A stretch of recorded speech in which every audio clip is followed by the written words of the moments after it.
আমরা গণতন্ত্রের জন্য আন্দোলন করেছি, আমরা ভোটের জন্য আন্দোলন করেছি। সরকারের তত্ত্বে তো কাঁপিয়ে তুলেছিলাম আমরা। এক শ্রেণীর লোক আছে ক্ষমতার গদিতে বসে নির্বাচনকে কিভাবে পিছানো যায় কিংবা নির্বাচন না দিয়ে কিভাবে অনেক দিন ক্ষমতা টিকে থাকা যায় সেই চেষ্টা তারা করছে।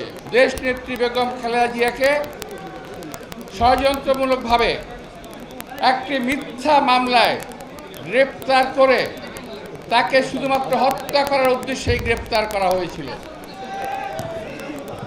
যে মামলায় তাকে দেওয়া হয়েছে সেটা কোনো মামলা নয়। তিনি কোনো টাকা আত্মসাৎ করেন নাই। একটা মিথ্যা মামলায় তাকে জেলের ভিতরে নিয়ে একটা অস্বাস্থ্যকর পরিবেশে রেখে অনেকের মতে ফুড পয়জনিং করে স্লো পয়জনিং করে দেশটিতে বেগম খালেদা জিয়াকে অসুস্থ করা হয়েছে। এমনকি যখন তাকে বিদেশে নেওয়ার প্রয়োজন ছিল তখন তাকে বিদেশে চিকিৎসা করতে দেওয়া হয় নাই। এটা ছিল একটা ষড়যন্ত্র।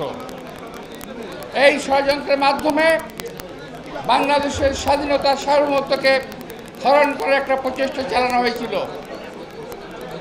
আপনারা সহ মঞ্চে আমরা যারা আছি 17 বছর আন্দোলন করে রাজপথ প্রকম্পিত করে এই সরকারের তত্ত্বে তো কাঁপিয়ে তুলেছিলাম আমরা। অতঃপর একটি শুভ সময়ে এই সরকারের পতন ঘটল।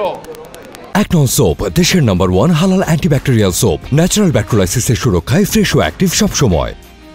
প্রিয় ভাইরা, সরকারের পতন ঘটেছে,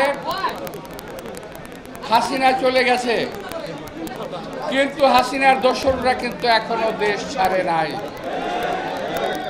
তারা কিন্তু ষড়যন্ত্র করছে।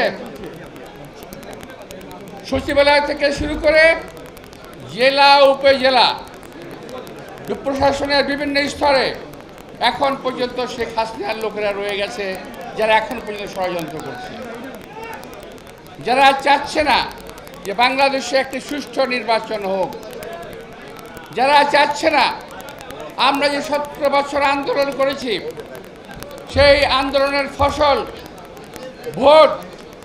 আমরা গণতন্ত্রের জন্য আন্দোলন করেছি, আমরা ভোটের জন্য আন্দোলন করেছি, ঠিক না?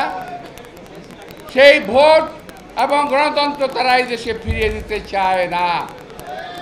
এক শ্রেণীর লোক আছে ক্ষমতার গদিতে বসে নির্বাচনকে কিভাবে পিছানো যায় কিংবা নির্বাচন না দিয়ে কিভাবে অনেক দিন ক্ষমতা টিকে থাকা যায় সেই চেষ্টা তারা করছে।